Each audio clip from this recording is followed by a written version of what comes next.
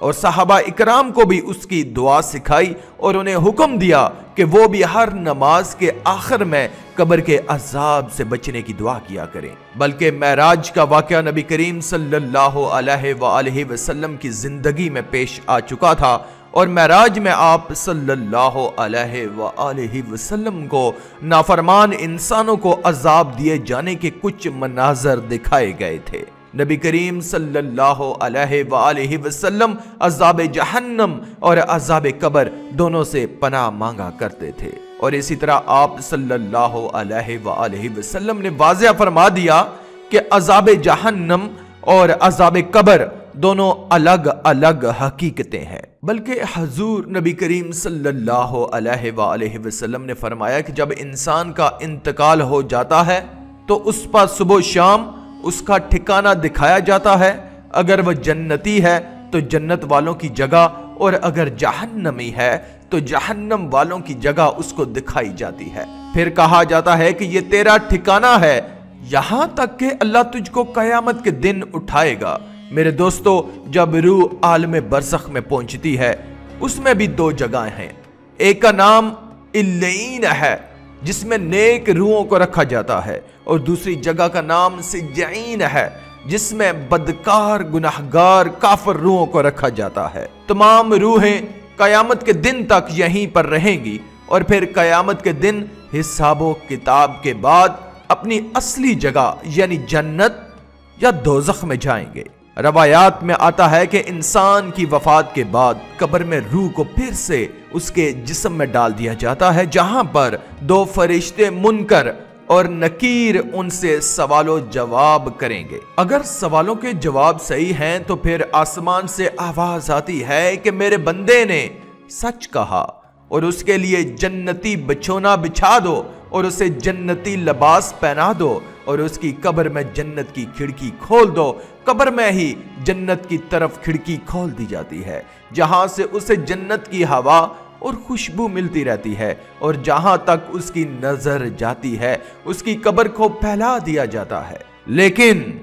اگر سوالوں کے جواب صحیح نہ ہوئے تو پھر اس کے لیے قبر میں ہی جہنم کا بچھونا بچھا دیا جاتا ہے۔ جہنم کی گرمی اسے ہر وقت محسوس کروائی جاتی ہے، اور اس کی قبر اتنی چھوٹی ہو جاتی ہے کہ پسلیاں بھی آپس میں دھنس جاتی ہیں۔ اور اس طرح اگر اعمال کے حساب سے نیک روح ہے تو خوبصورت نورانی فرشتے روح کو علیین میں چھوڑ دیتے ہیں، اور اگر اعمال برے ہوئے تو دو خوفناک نوکیلے دانتوں والے فرشتے برے انسانوں کی روحوں کو سجعین میں ڈال دیتے ہیں۔ سجعین کیونکہ بری اور بدکار روحوں کا ٹھکانہ ہے، اس لیے وہاں پہنچ کر بری روحوں پر عذاب آنا شروع ہو جاتا ہے، جبکہ علیین میں موجود روحوں پر کوئی پابندی لاگو نہیں ہوتی، اور وہ باغ جیسی جگہ پر ایک دوسرے کے ساتھ موجود ہوتے ہیں۔ نیک روح علیین میں ایک دوسرے کے ساتھ رہتی ہیں اور ایک دوسرے کو پہچانتی بھی ہیں، جبکہ سجعین